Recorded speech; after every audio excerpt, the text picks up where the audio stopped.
Muito boa noite, meus estimados irmãos e irmãs. É um prazer e uma alegria sempre reencontrá-los às nossas quartas-feiras, quando estamos desenvolvendo um estudo a respeito do material didático tão sublime, encaminhado pela espiritualidade maior, através das mãos venerando de Francisco Cândido Xavier e do benfeitor André Luiz, nessa coleção maravilhosa chamada Vida no Mundo Espiritual. Estamos estudando a quinta obra dessa coleção maravilhosa, No Mundo Maior. E hoje vamos estudar o capítulo 9, um capítulo muito importante, com grandes ensinamentos, notadamente para o trabalhador da doutrina espírita, que precisa compreender a natureza do instrumento da mediunidade.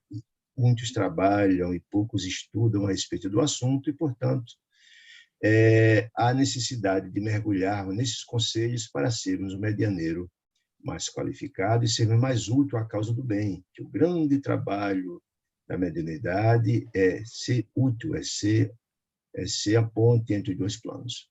Portanto, esse capítulo tem informações muito interessantes. Como esse capítulo é um capítulo longo, vamos tentar fazer uma leitura dinâmica, porque senão não daria tempo para a gente estudar o capítulo que é longo. Então, nos diz assim André Luiz, lembrando que no capítulo 9, que era a respeito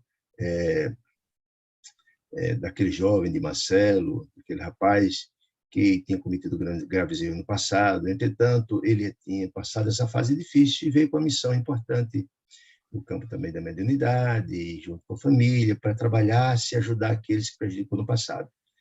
Mas toda vez que ele se defrontava com algumas entidades que prejudicou no passado, ele, em função do seu complexo de culpa, ele tinha ataques de epilepsia graves, né? Então, diz assim André Luiz, começando isso, sobremodo interessado no excessivo caso de Marcelo, que é o rapaz do capítulo passado, Calderari, que é o instrutor André Luiz nesta obra, fez questões certas questões que fortemente me preocupavam, ou seja, ele expôs para Calderari algumas perguntas importantes que esclareceria a ele e certamente a nós de forma reflexa. Assim, olha, Calderari, reflexos condicionados. Aquela história lá dos cães de Pavlov, lembra? Que quando os cães viam se aproximar os tratadores, eles salivavam porque sabiam que receber alimentação. Aplicam-se, perguntou ele, igualmente aos fenômenos mediúnicos? Pergunta André Luiz. Não elucidavam as mistificações inconscientes dos médios, que muitas vezes perturbam os ciclos de experimentadores encarnados, seja da mediunidade? A pergunta é essa.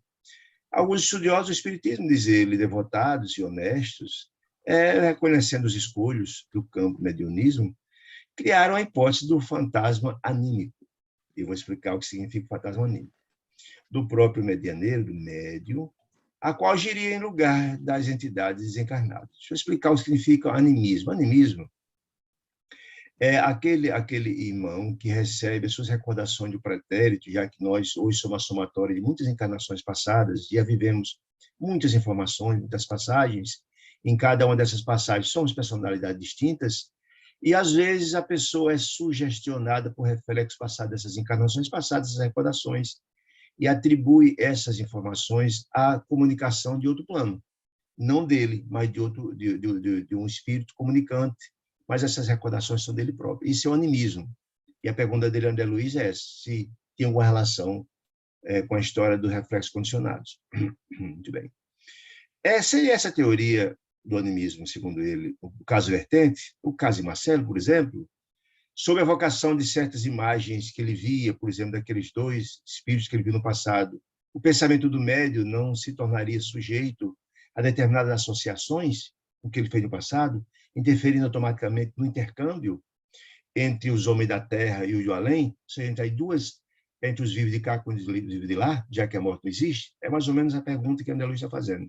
Tais intervenções, disse ele, poderiam provocar desequilíbrios intensos. Ele ia pensando e perguntando a Calderari. Ponderado, Calderari viu as explicações todas, né? Disse ele, olha, em vários centros da cultura espírita, já que André Luiz já trabalhou estudando e aprendendo nos casos espíritas, com referência ao assunto, inquiria de mim, mesmo se o problema oferecia relação com os princípios de Pavlov, aquele dos reflexos condicionados, a experiência com os cães. E aí Calderaro viu com muita benevolência e tal, e ele diz, olha, essa sua pergunta merece um esclarecimento ponderado, né? Uma coisa muito singela, mas vamos aqui explicar, disse ele. Partiu de investigações, que investigações? A história do fantasma anímico. Investigações de investigadores conscienciosos, ou seja, sinceros, alguém que trabalhou e descobriu e pensou e analisou esse episódio da questão do anímico, e nasceu o objetivo desse estudo, desse aprimoramento, foi coibir abuso da imaginação, ou seja, esclarecer, orientar, esse era o objetivo. Entretanto, vem sendo usado cruelmente, ou seja, o animismo vem sendo usado cruelmente, desalmadamente, pela maioria dos colaboradores encarnados. Quem? Aqueles que dirigem os estudos mediúnicos, que não estudam sobre o assunto e utilizam isso de forma inadequada, que faz dela, o fator anímico, dela um órgão inquisitorial, ou seja, ele toma decisões, impõe determinadas questões, toma decisões sem reflexão, sem estudo, né? Quando deveriam aproveitar esse fenômeno, explicar, orientar o médico que está iniciando, educar, explicar a diferença do que é animismo e do que é medianismo, mediunidade, explicar uma coisa e te orientar, porque o médium não se forma de um dia para a noite. Ao invés de aproveitar para educar o médium que está iniciando, não. De forma inquisitorial, já afirma categoricamente que aquela comunicação não provém do mundo espiritual, e sim dele próprio. E isso causa sérios problemas como elemento educativo de ação fraterna. Não é utilizado assim, está sendo utilizado de forma inadequada, até por desconhecimento dos próprios orientadores dos cursos de mediunidade. Olha que coisa interessante essa explicação dele.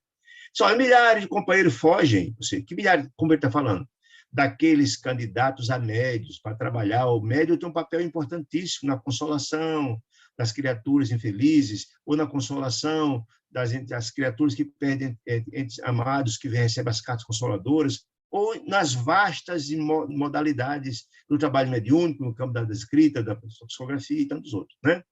Milhares de companheiros fogem do trabalho, amedrontados, diante dessa forma inquisitorial como são tratados.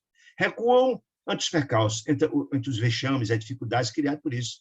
Da iniciação mediúnica, porque o animismo se converteu em Cérbero. Cérbero era um cão de 3 cabeças, lá da mitologia grega, que era devorador de tudo, era uma criatura inclemente.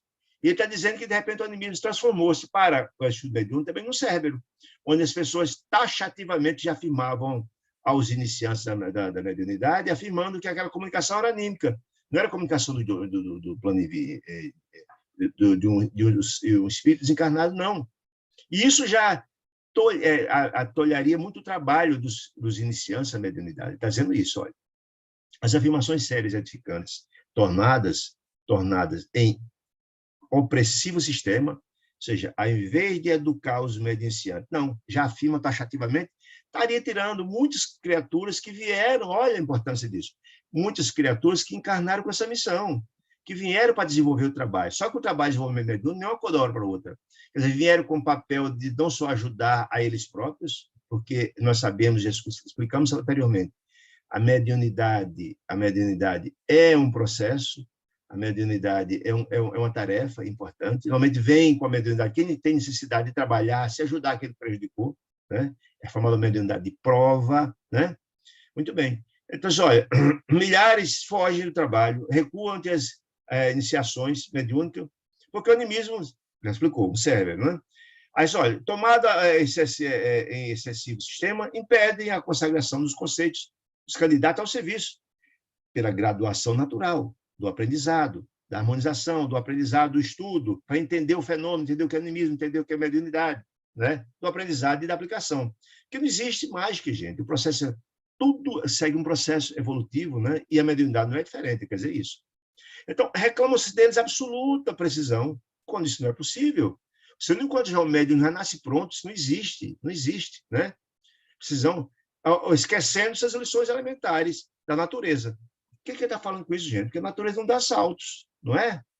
Para se, na verdade, uma árvore se chegar a frutificar, ele passa todo um processo de cuidados, de preparar o terreno, de adubar, de nascer, de colocar água. A natureza não dá saltos, não dá. Ninguém nasce já sabendo de tudo, não existe isso. Está dizendo isso, né?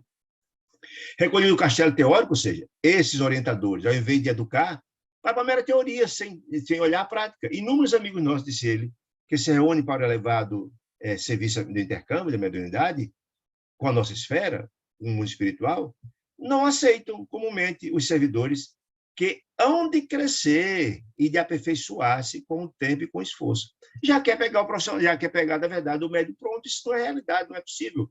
Por isso, as colocações de Calderaro são interessantes, notadamente para aqueles que estão pensando em trabalhar com a mediunidade, que vem com missões de natureza, mas notadamente para os formadores dos médios, dos instrutores dos médios, que estão tolhendo o trabalho de médios que têm potencial. Mas não ia vir pronto, porque não é possível ia vir pronto. É isso que está dizendo isso, né? Disse ele.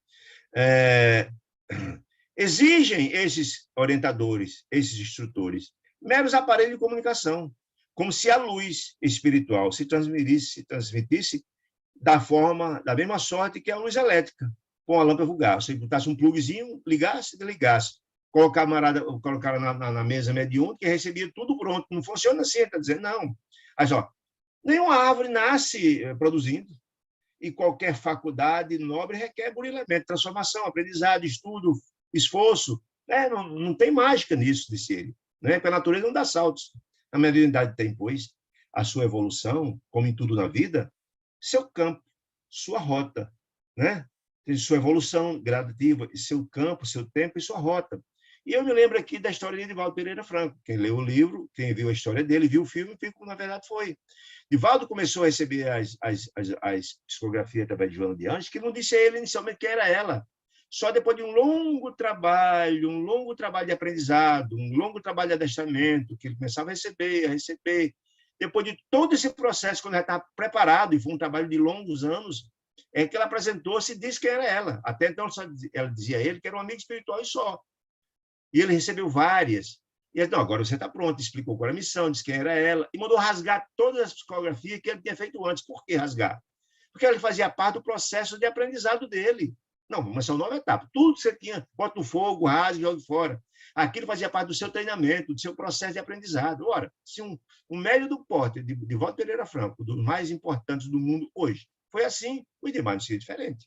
Lembremos que o próprio Chico também foi assim. Chico iniciou, Chico via espírito, Chico falava com espírito, etc. Até chegou o momento que aí Emmanuel apareceu lá no famoso açude, lá de Pedro Leopoldo. Disse que era ele, qual era a missão dele, que ele precisava de disciplina. Não existe mágica. Tudo na vida é um processo progressivo.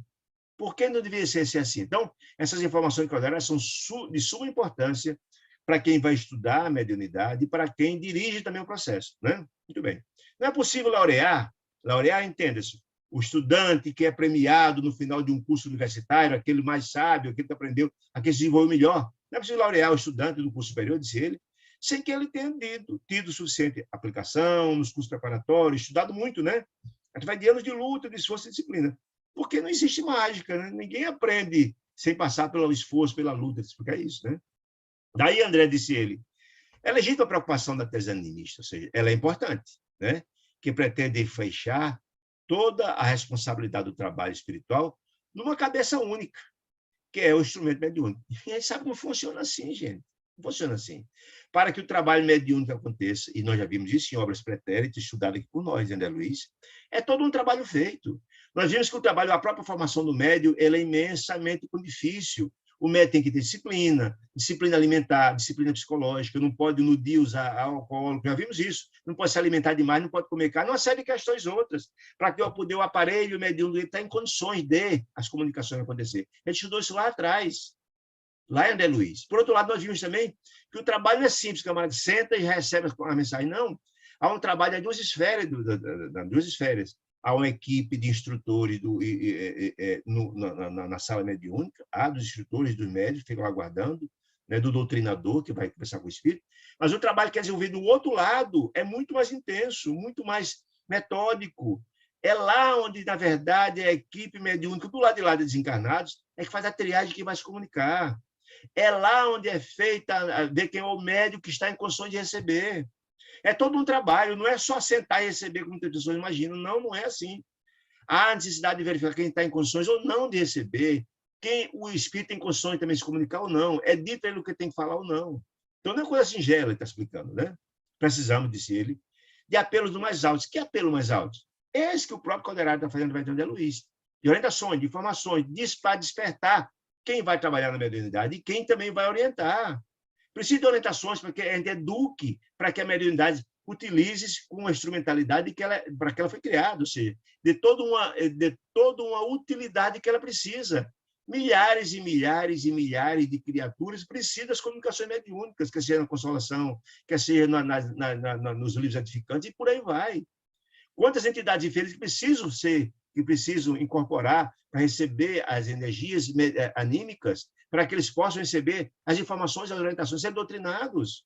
E muitos desses espíritos que vêm, muitos desses trabalhadores que vêm com essa missão, estão deixando de ser trabalhados, estão saindo das casas espíritas, porque são tratados de forma inquisitorial. Não está sendo dadas as explicações, as orientações, e estão saindo precocemente, com medo, inclusive, porque ele recebe as comunicações espirituais e o orientador diz que aquilo é anímico, só confundindo a cabeça deles, criando dúvidas. É isso que está dizendo. Então, ele diz, olha, precisamos de apelos mais altos, que animem os cooperadores incipientes, cooperadores iniciantes, que precisam aprender, tanto instrutores quanto trabalhadores vindouros, proporcionando mais vastos recursos de conhecimento na estrada que eles precisam para mostrar, que eles trilhar.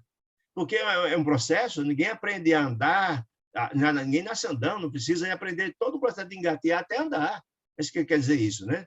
A fim de que a espiritualidade santificante penetre os fenômenos e estudos atinentes ao espírito. Ou seja, a criatura, o médium, precisa estar preparado para ter a sintonia com as entidades mais elevadas para receber a comunicação, está dizendo isso, né?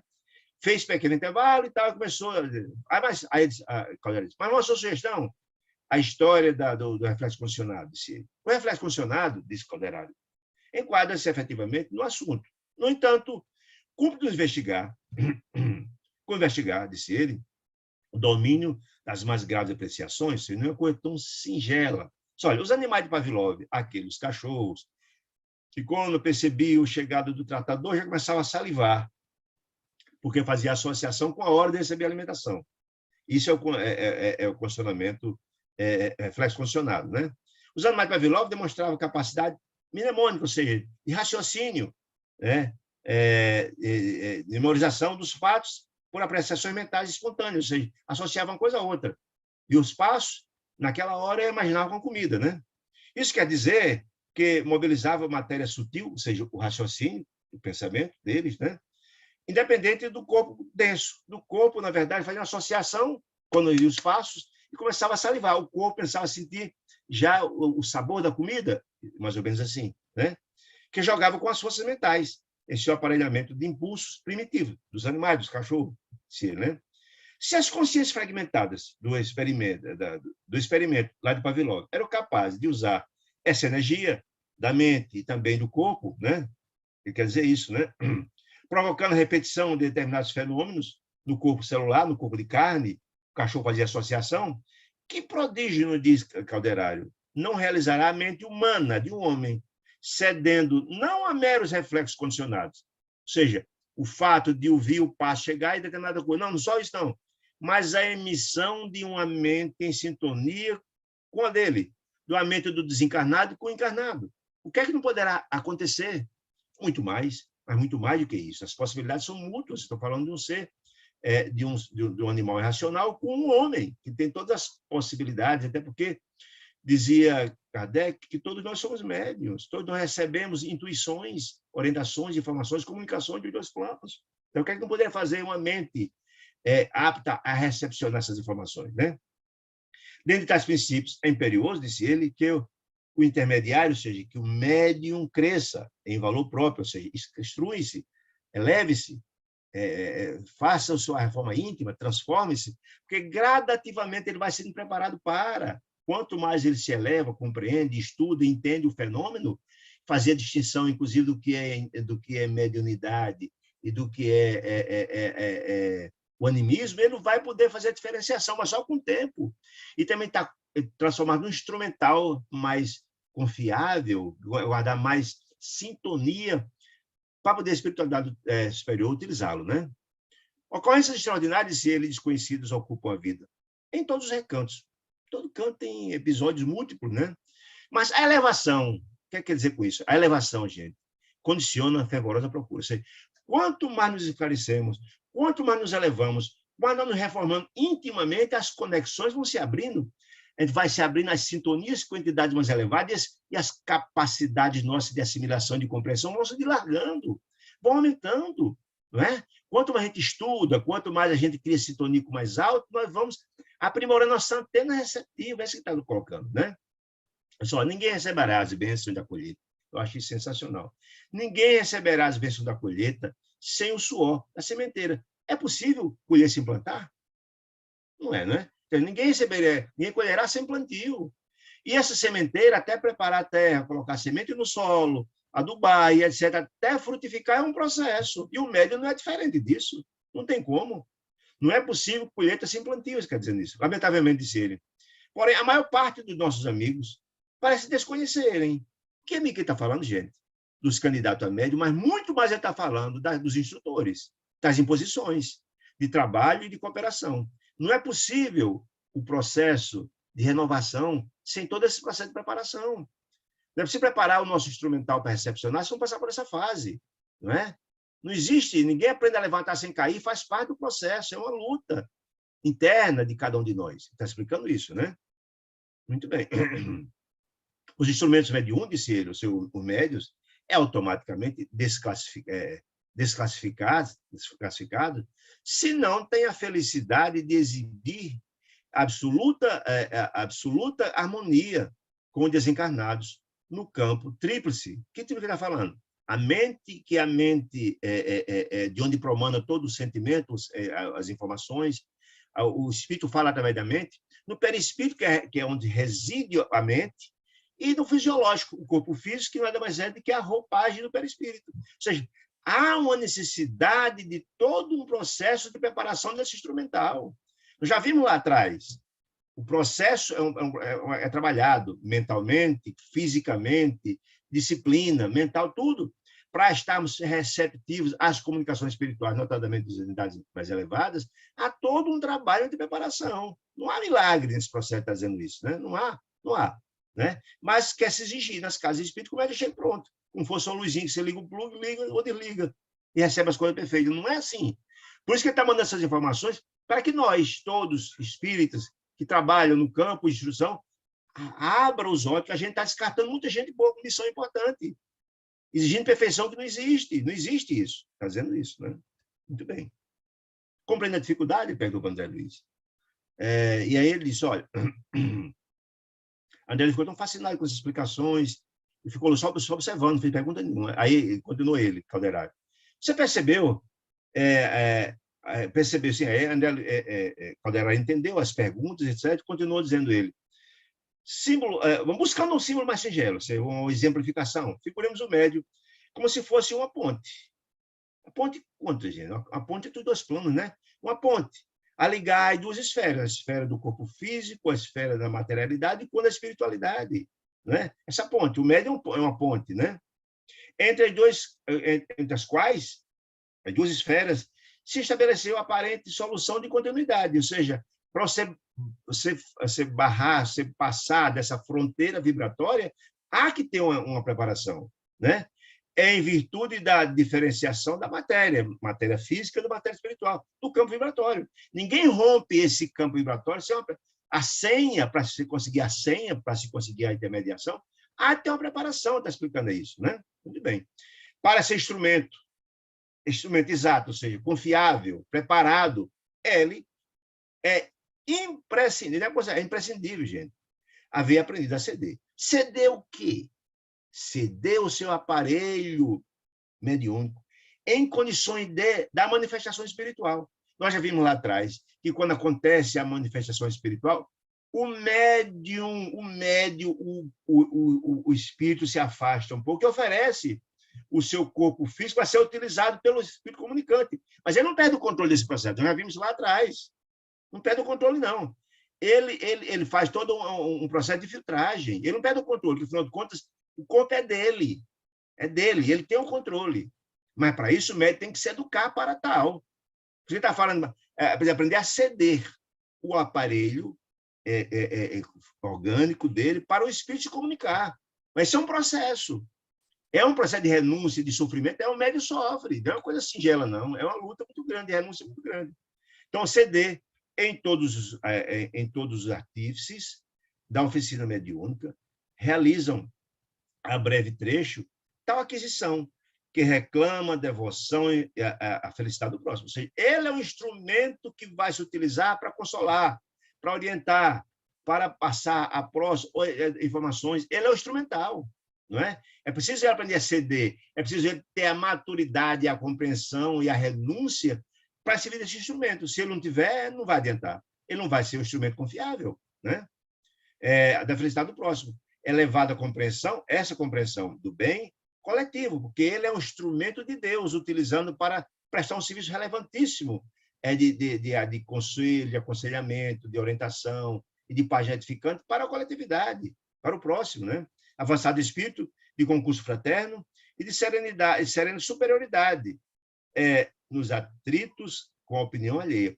Quem está falando de superioridade é ter a grandeza da alma para compreender a dor de quem vem se comunicar, um espírito sofredor, por exemplo.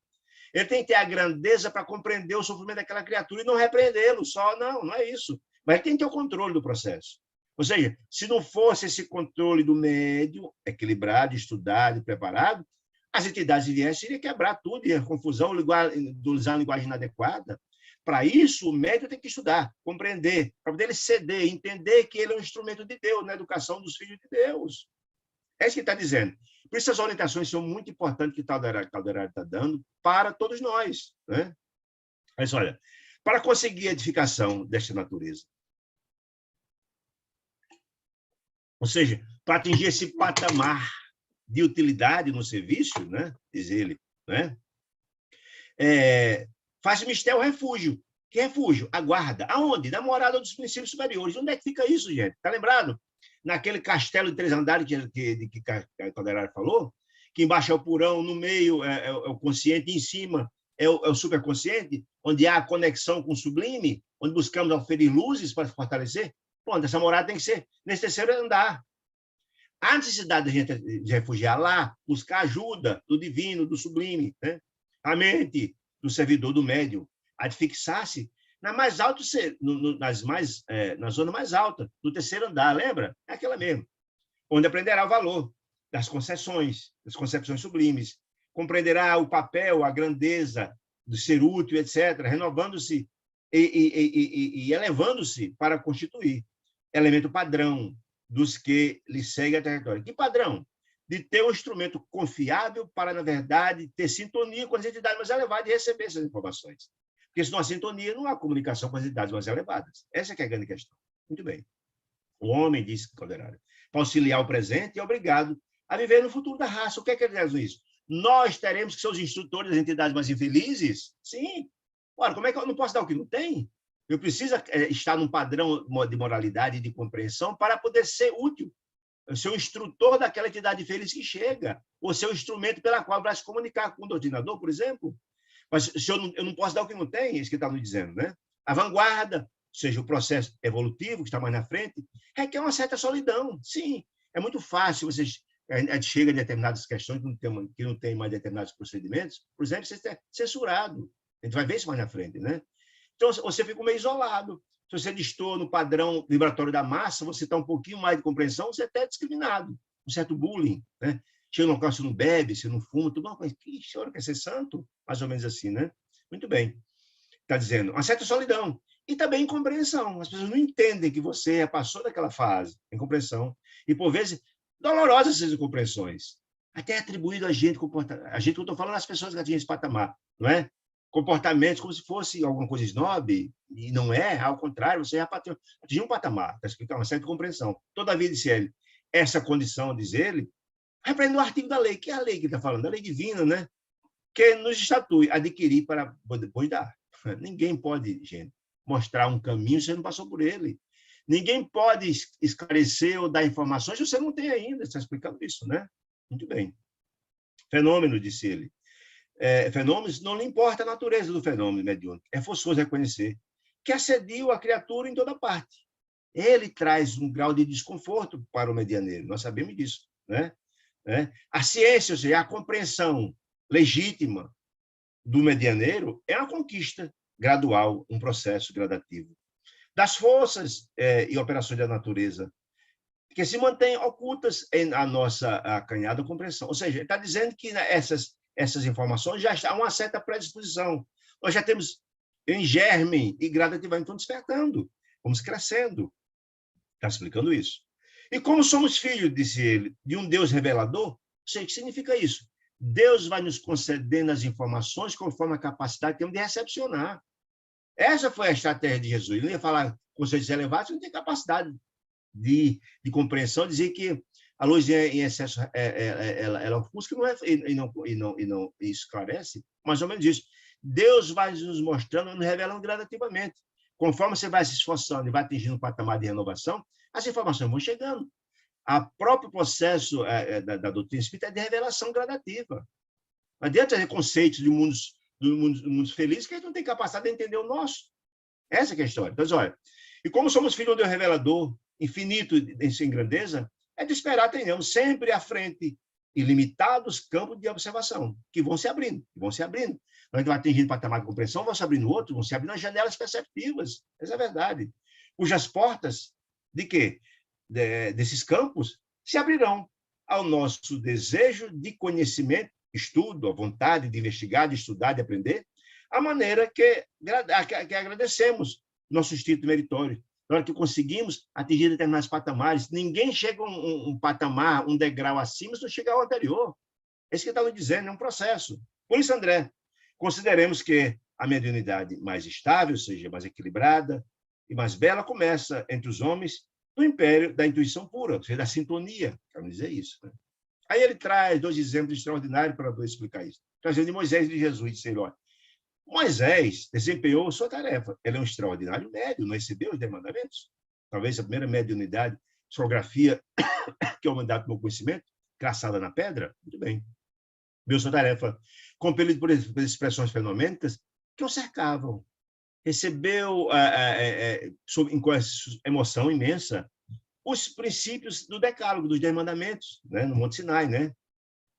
Defrontando com figuras de vozes materializadas do plano espiritual. Ele se envolveu naqueles fenômenos todos e criou-se as possibilidades de receber os 10 mandamentos. Né?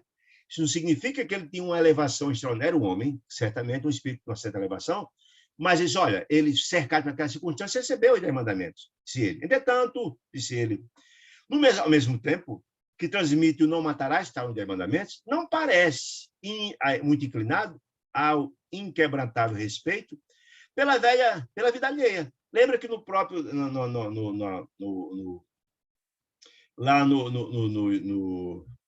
livros, nos apontamentos de Moisés, nos 600 e tantos mandamentos que Moisés tinha nos seus ensinamentos, ao mesmo tempo que tinha os 10 mandamentos de Jesus, de Deus, não matarás, também tinha lá a lapidação, que eram mandamentos em consonância com os costumes da época. A mulher que, por exemplo, traísse o seu marido era lapidada em praça pública, era assassinada. Ou seja, era uma contradição imensa. Não matarás, como assim? E lá está no decálogo, está nos mandamentos de Moisés, lá na lei mosaica, a lapidação, sua doutrina. Venerável era importante para a época, sem dúvida nenhuma, que foi a primeira comunicação de Deus aos homens, é verdade. Mas não parece muito inclinado a inquebrantável respeito à vida, que ele está dizendo. Baseia-se no exclusivismo e no temor. Ou seja, ele apresentava aquele povo ignorante e sofrimento e sofredor um Deus vingativo, incompatível com os 10 mandamentos, por exemplo. Mas era o estágio que ele se encontrava. Né? Isso é que é importante. Com Jesus, a situação foi completamente diferente. Com Jesus, disse ele, o aspecto da mediunidade é diferente. Jesus era o grande médium de Deus, recebia as orientações diretas do Criador. Havia uma conexão direta, porque ele atingiu essa mediunidade natural, a sintonia com o Criador. Né? Manteve-se o mestre, Jesus, em permanente contato com o Pai. Todos nós vemos as passagens de Jesus, que todo dia, à noite, ele se recolhia para orar. Era uma espécie de prestação de conta dele com o Pai, com Deus, né? Uma conexão direta, né? Muito bem. Através da própria consciência, do próprio coração, transmite aos homens a revelação divina direto da fonte de onde promana tudo, né? Está dizendo isso. Vivendo isso em si mesmo, ou seja, vivendo essas informações. Jesus não só apresentou um cabedal de moralidade, matéria didática mais sublime, ele vivenciava isso. Vivenciava. Então, Moisés falava, não matarás, por exemplo, mas a lei dele condenava à morte pessoas. Oxe, não é contradição isso? Ele está dizendo isso. Então, já Jesus, não. Jesus, tudo que apresentou na sua boa nova, ele vivenciava, ele ia à frente, ele exemplificava. Essa é a grande questão, a diferença é essa. Então, reclamava justiça dos outros. Não, Jesus, não era essa a ideia. Nem pedia compreensão imediata. Ele simplesmente amava e servia. O papel dele, ele entendia que era despertar as almas daquelas criaturas em nome de Deus e gradativamente plantando a semente da sua boa nova, renovando gradativamente, né? Essa era a grande distinção de Moisés e Jesus, por exemplo, né? De onde promanava a própria ligação que tinha diretamente com o Pai. Está explicando isso, né? Muito bem. Em razão disto, a Boa Nova, o Evangelho, é mensagem de confiança e amor universal, linear, não tem contradição. Ele é tudo beleza, é tudo boniteza, é tudo amor, caridade, fraternidade, benevolência, indulgência e perdão, ao contrário da lei mosaica, que falava não matarás, mas tinha lá a lapidação. É isso que está explicando isso, né? Muito bem. Muito bem. Vemos, pois, dizer dois tipos de medianeiros do próprio céu. Claro, todos os dois são medianeiros. Entretanto, a conexão de Moisés era uma e a Jesus era outra completamente diferente, né? O colaborador, sim, o céu eminentemente diverso, mostrando qual o padrão desejável. O medianismo, ou seja, o mediunismo, o médium comum de ser ele, portanto, o colaborador servirá com a matéria mental que lhe é própria, ou seja, no estágio que ele se encontra, não adianta exigir dele além de sua capacidade, não é possível, não é possível. O processo de preparação do médium ele é gradativo, está explicando isso, né? Muito bem. Sofrendo-lhe as imprecisões naturais diante das investigações terrestres. Sim, ele, na verdade, sofre as injunções do plano terrestre, o estágio que ele se encontra, as sintonias que ele já tem, né? Mas a custa do trabalho, sim, terrestre. E após adaptar-se, aí após aprender-se aos imperativos mais nobres da renúncia, do amor, do desejo de servir ao próximo, depois de preparar-se, estudar, de criar sintonia com as entidades mais elevadas, né? Pessoal, edificará. Não de improviso, não existe improviso, é um processo de lapidação do espírito, né? Mas a custa de trabalho incessante, o templo interior de serviço. Lembra que Jesus falava que o reino de Deus é criado no coração de cada um de nós, esse templo interior?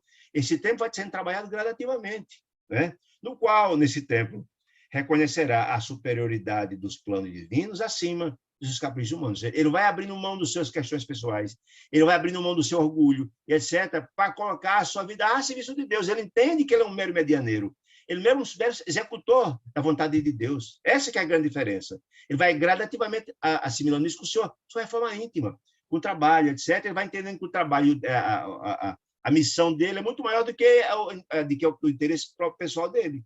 Essa que é a grande diferença, né? Muito bem.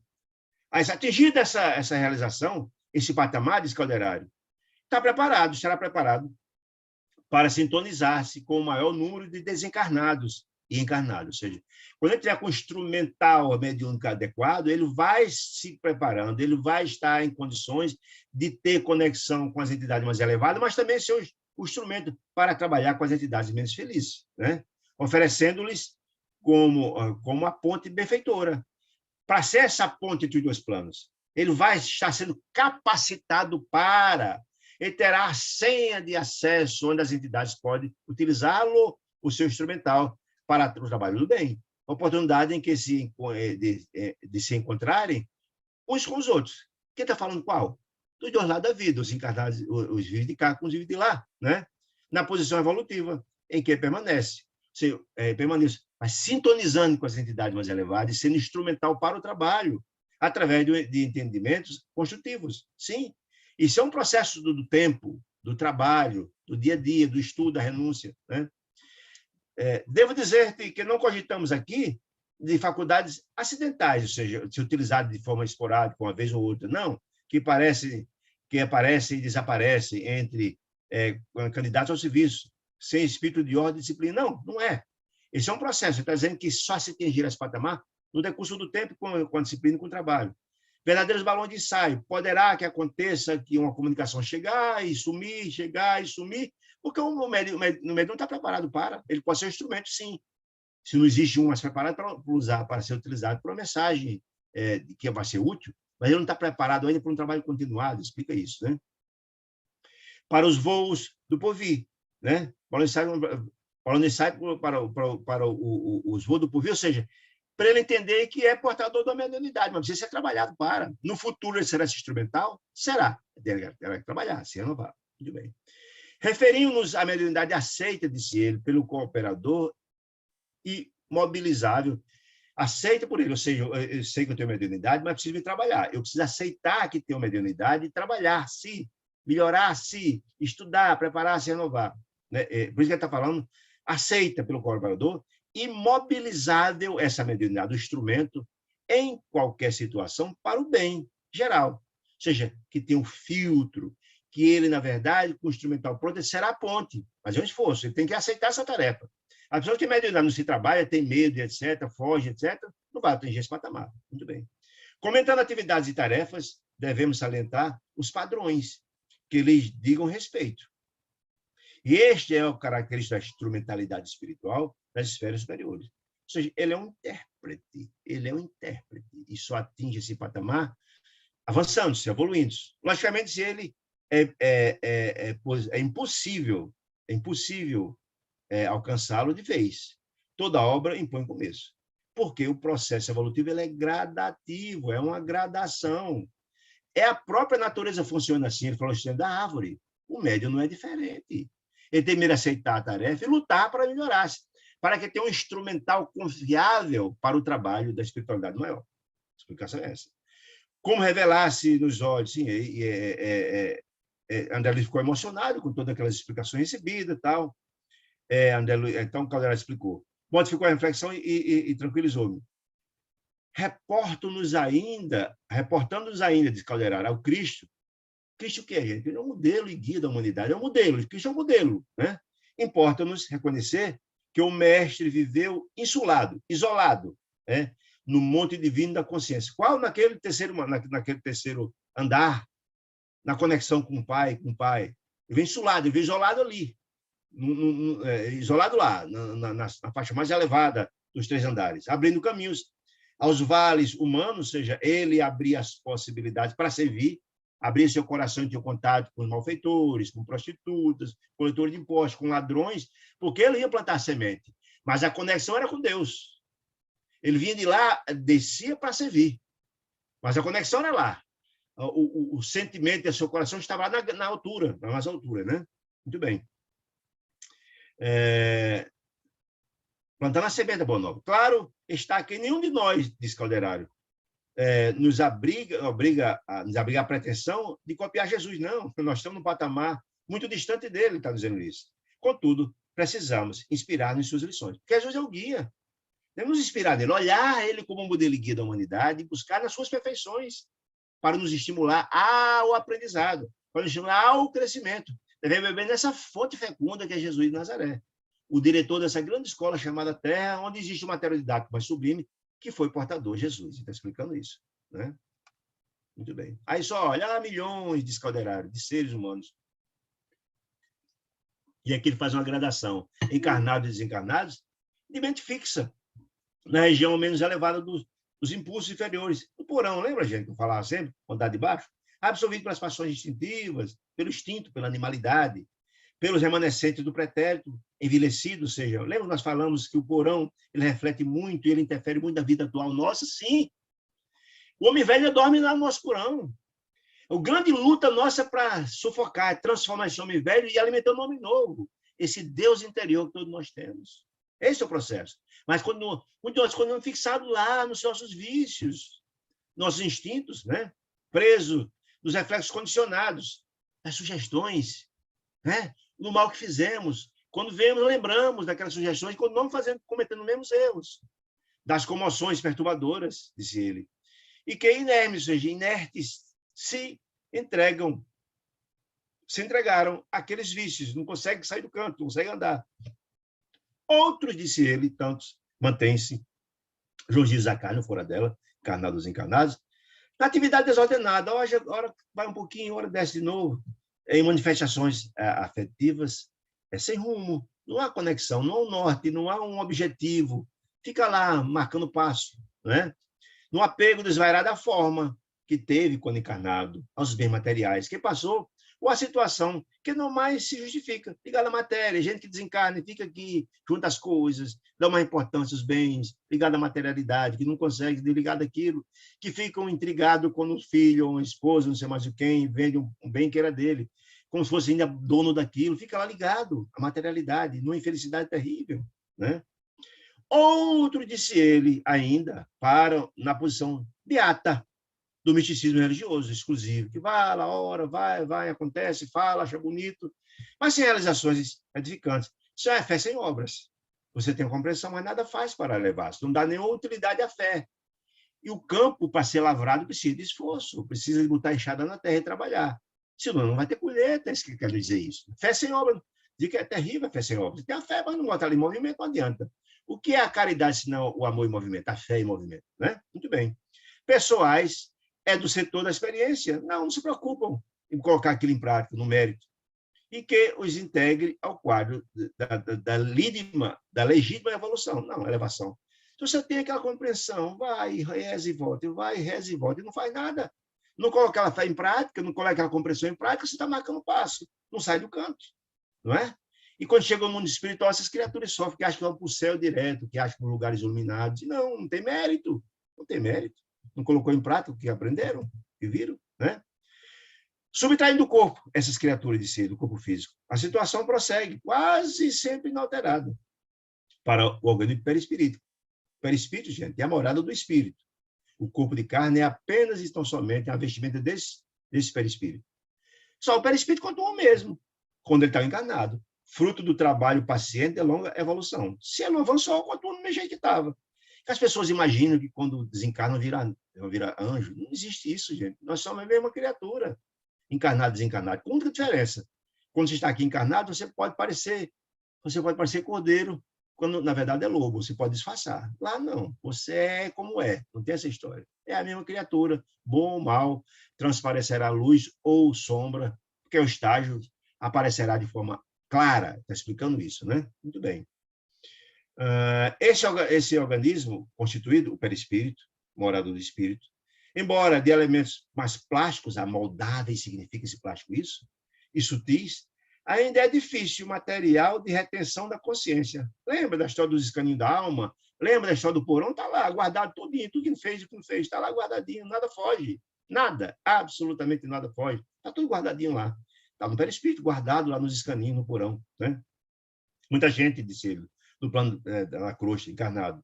Conjectura um céu, nos revista de túnica angelical, acha que é uma beleza. Morreu, está santo. Logo, que baixou o corpo sepulcro. Isso, porém, é um grave erro no terreno da expectativa. Ninguém vira anjo, nós já vimos isso de criaturas que pensaram assim, só pelo fato de ter sido padre, pastor, espírito, chega ao outro lado, acha que está uma beleza que terá deito aos céus, quando, na verdade, não trabalharam para. Não há colheita, não há plantio. Essa é a grande questão. Naturalmente, se nós não estamos referindo aqui, nessas considerações, ao espírito de estofa de um Francisco de Assis, um espírito de alta envergadura espiritual. Não, não. Nem de criaturas extremamente perversas, não. Os dois extremos do processo, né? Uns e outros não cabíveis em nosso quadro. Não, os extremos. Não está falando dos extremos, não, segundo ele, né? Ele está falando o seguinte: o zênite, ou seja, o apogeu, o ápice do processo evolutivo, e o nadir, que é o contrário, os dois extremos, e lá embaixo, que não consegue evoluir, e o nadir é da evolução. Não está falando de dois extremos, não. Terrestres não entram em nossas cogitações. Ele está falando de pessoas vulgares, quase nós mesmos. Olha, se caldeira quase nós mesmos sendo vulgar, imagine com a humildade que ele é pessoal. Está falando de criaturas medianas que ainda estão aí despertando devagarinho, né? Que nos vamos em jornada progressiva. Estão despertando devagar, na luta, nas quedas, cai, levanta, cai, levanta, cai, levanta. Ele está falando nem do anjo, nem da criatura infeliz lá, completamente. Não. Está falando dessa turma que está na luta, mais ou menos normal, para concluir que tal o estado mental que nos alimentamos, mais elevado ou menos elevado, tais as inteligências, desencarnadas ou encarnadas, que atraímos. Porque tudo é sintonia, minha gente. Tudo é sintonia. É como rádio, né? A faixa está mais elevada se, na verdade, o meu sentimento e meu coração está mais elevado. Sintonizo com pensamentos e atos e ações com aquelas criaturas. Se eu baixo a minha faixa vibracional, vou estar em sintonia com as entidades que pensam, sentem, projetam e planejam daquele jeito. Tudo no mundo é sintonia. Eu vou sintonizar com o mais alto ou mais alto, mais baixo ou mais alto, conforme o estado da alma, né? É isso? E das quais nos fazemos instrumentos naturais, embora de modo indireto. Ou seja, nós somos instrumentos das entidades mais elevadas ou menos felizes, nós vamos contar, todos nós somos médios, dizia Kardec, todos nós somos médios, e recebemos intuições do mais alto ou do mais baixo, é nossa faixa vibracional. Se elevamos-nos mais, receberemos as comunicações de lá, ou se baixamos também. Muito bem. E a realidade de ser, meu amigo, é que todos nós, diz Calderari, que nos contamos por centenas de milhões, não prescindimos de medianeiros, iluminados, aptos a nos colocarmos em comunicação com as fontes do suprimento superior. O que quer dizer com isso, gente? Todas as entidades espirituais, por mais elevadas que o sejam, tem alguém mais elevado que o orienta. Então, nós precisamos de nossos orientadores. Por isso, fala a doutrina católica do anjo da guarda, e nós falamos dos amigos espirituais, são essas criaturas que nos tutelam. São essas criaturas que tentam despertar em nossos corações o desejo da ascensão, do melhor, do divino. É Deus assistindo o homem pelo homem. Essa é a grande questão. Nós temos a necessidade de ter conexão com os seres superiores, né? De elevação. Necessitamos de ser do auxílio mais alto. Sim, precisamos, né? Requeremos o concurso dos benfeitores, que denominamos, que demora acima de nossas paisagens, porque a felicidade todos nós desejamos, todos nós necessitamos, mas para trilhar isso precisamos da orientação, da proteção, da educação, do despertar dessas criaturas. Para isso, dizia ele, para acontecer algo, essa elevação, a renovação, a transformação, há que organizar recursos e receptividade. Ora, se eu, na verdade, só penso, ajo, planejo coisas infelizes, como é que eu vou ter conexão com as entidades mais elevadas? Não. O meu amigo da guarda, onde é que está? Ele está nos amando, está desejando, mas a gente não tem conexão com ele. Só pensamos em coisa ruim, negativa, vamos ter contato com quem? Com as entidades infelizes. Deus encaminha os emissários, nossos anjos da guarda, nosso amigo espiritual. Mas não temos conexão com ele, temos conexão com as entidades inferiores. Mas se o contrário é verdadeiro, se pensamos, planejamos e agimos no campo do bem, aí sim, teremos a conexão com eles e seguiremos nosso caminho na busca da autoiluminação. Explicando isso, né? Nós somos mais alto, requeremos o concurso dos benfeitores, que demoram acima de nossa passagem. Para isso, para que haja essa conexão, para que organizasse a receptividade, né?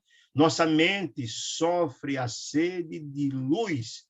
O que significa sofre a sede de luz, gente? O que significa isso? Todos nós desejamos a felicidade, alguém tem dúvida disso? Não queremos ser felizes? Mas às vezes não sabemos por onde buscar.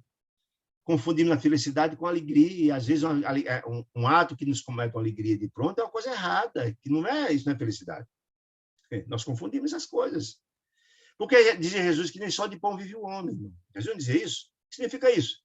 Porque, segundo ele, o pão material só alimenta o corpo de carne, que é só uma vestimenta de carne do espírito que vai perecer.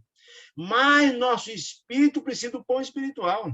Precisa das ações no campo do bem, porque é isso que vai nutrir nossos espíritos.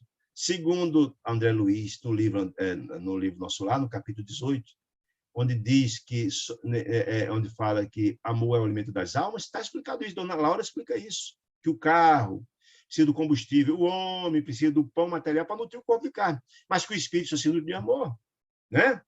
É isso que ele diz, que o pão é o alimento das almas. Nossa mente sente de luz, disse ele, como o organismo terrestre, a fome sente a necessidade do pão de carne, do pão material. O espírito precisa do pão espiritual, amor e sabedoria. São substâncias divinas, amor e sabedoria. É o caminho da nossa conexão, substâncias divinas. E nos mantém a vitalidade.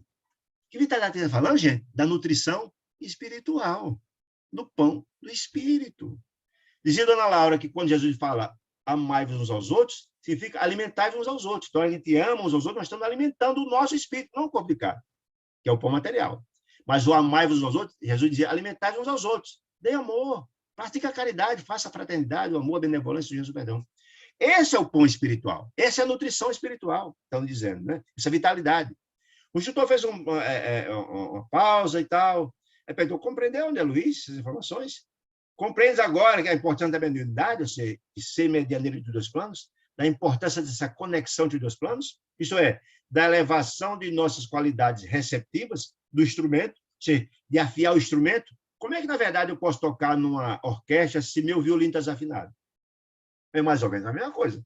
O instrumento tem que estar azeitado, preparado para essa conexão com os dois planos, né?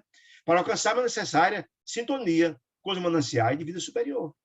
Para atingir esse patamar, é preciso que eu me renove, eu me transforme, eu estudo, eu me eduque e faça minha reforma íntima. Está dizendo isso? Sim, diz André Luiz. Já entendi, sim. Sem dúvida nenhuma, magnitude. Só não é o serviço... Aí ele só, olha, Calderaro disse uma coisa maravilhosa. Não é serviço de reforma e de transformação que se possa fazer da periferia para o centro. Você não vem de trás para dentro, de fora para dentro, não, disse ele. É do interior para o exterior. Significa o seguinte, eu tenho que transformar o meu coração, renovar meu coração, não é? Renovar meu coração, para que esse coração renovado transforme-se em ações materializadas da caridade, do amor, da fraternidade. Não é de fora para dentro, não. Quer dizer, Jesus uma frase extraordinária, maravilhosa, disse ele, onde está o seu tesouro, está ali o seu coração. Se o seu coração está com boas ações, esse tesouro ele exteriorizará, porque o que fala a boca é o que vem do coração, diz Jesus, né? Então é importante entender isso. Não é coisa de fora para dentro, não, de dentro para fora. Renove seu coração, que aí as ações transcenderão, elas transcenderão, elas se materializarão em conformidade com os nossos sentimentos. Elas estarão em conformidade com os nossos sentimentos. Nós verbalizaremos, nós materializaremos os sentimentos dos nossos corações, é isso que quero dizer. Né? Muito bem. Continuo dizendo. O homem encarnado, disse ele, quase sempre empolgado no som da ilusão. Nós vemos um plano de expiações e provas, gente. Nós vemos muitas ilusões, a questão da materialidade, né? Poderá começar pelo fenômeno, sim, da incorporação, cor do gênero. A maneira, porém, que desperte para onde, gente? Começa a primeira manifestação da mediunidade. Sim, mas na hora que ele desperta, que ele só será instrumento da espiritualidade mais elevada, se ele se renovar, se ele se transforme, ele desperte para as energias mais profundas da consciência, sentirá a necessidade, a sede do reajustamento, a necessidade que ele só praticará o bem, só será instrumento da força do bem se ele se renovar, se o bem estiver dentro dele, que nem pode não tem, né? E regressará à causa. Que causa? A origem dos erros. Entenderá que o que vivemos hoje é a reverberação do que nós erramos. Entenderá que o que nós estamos colhendo hoje é o plantio que fizemos no passado. Né? De modo a aperfeiçoar os efeitos. Que efeitos? Nós estamos vencendo hoje. São os efeitos de causa anterior. Vai entender que a culpa das suas infelicidades não é de Deus, nem do próprio, não é nossa. Não. Enquanto a gente não trabalhasse inicialmente dentro de nós próprios, por isso a ideia de Calderaro é fantástica, dos 103 andares, onde vamos trabalhar o nosso porão lá no porão, no hoje, no consciente que é hoje, vai buscando aferir nos conhecimentos ou nos ensinamentos do terceiro andar, buscando a influenciação sublime do mais alto. Esse é o processo. Ou seja, nós vamos buscar as causas, as causas estão lá embaixo. As causas estão lá embaixo do nosso mal que a gente fez no passado, estão colhendo agora, que é o efeito. Mas para renovar isso é preciso transformar-se. Obra de construção, disse ele, é um processo de construção, de tempo, de paciência, é um trabalho. A construção do templo interior que Jesus falava, a cada tijolinho que a gente coloca desse templo interior, desse rio de Deus, é construído o coração de cada um de nós. É um processo. Cada boa ação, um tijolinho colocado lá. De renovação, de transformação. Chegados a essa altura da conversação, Calderaro orientou, olha, depois de todas essas informações que eu lhe dei, vamos prestar atenção, nós vamos agora atender uma senhora, que é uma médica, que está na sua luta para se melhorar, e vai ser de muita utilidade você ouvir o trabalho que vamos fazer a ela, né? Para você entender como é que funciona isso, né? Na tarefa de fortaleza e serenidade. Ela está lutando, mas encontrando dificuldade. E ela vai mostrar essa exemplificação dela, é maravilhoso, vai mostrar a questão do animismo, como são tratados os médios nas casas espíritas, no processo de formação dos médios. Só, olha, preste atenção, que será de muita utilidade para tudo que eu expliquei a você. da importância da transformação, como é feito o trabalho inquisitório das casas dos médios iniciantes. Preste atenção, disse ele. Ó. Observa, disse ele. Disse ele. O caso é oportuno, disse ele. Observa comigo os obstáculos criados pela tese animista. Preste atenção, André Luiz, que você vai ver aquilo que eu expliquei na prática. As dificuldades do médico que está iniciando, as barreiras que ele enfrenta diante da tese animista. Eu fico encantado com a doutrina, com a didática de André Luiz. Que ele explica e bota o exemplo para a gente entender. Muito bem, quando ele dizendo. Muito bem. Marcava o relógio 21 horas à noite. 20 horas à noite. Entramos num confortável recinto, numa instituição, né, onde várias entidades do nosso plano, do plano espiritual, estavam ali, se moviam, ao lado de 11 companheiros reunidos em sessão íntima de mediunidade, de aprendizado de mediunidade, consagrado ao serviço de oração, do desenvolvimento psíquico, desenvolvimento inteligente, do estudo da mediunidade. 11 candidatos a médiums. Mas, lembra que ele falou que tem várias entidades do lado de lá? Porque o trabalho na casa mediúnica, na instituição e na sala mediúnica, o trabalho do lado de lá é muito maior do que o trabalho de cá. Ele já explicou isso lá atrás. Eu não explico de novo agora, porque a didática dele é muito refinada para entender isso. Tinha 11 criaturas lá, esperando comunicações, tal. Muito bem. Logo na entrada, recebeu-nos atencioso colega. Recebeu quem? André Luiz e Calderaro, né? A quem foi apresentado com sincera satisfação. Ou seja, uma entidade recebeu André Luiz e Calderaro, né? Recebi dele, no início, informações condensadas e anotei. Olha essa observação, gente. O que significa anotei, gente? Ele não estava pegando apontamentos para escrever esse livro? Por isso, essas anotações iam ser muito importantes para dizer para o livro.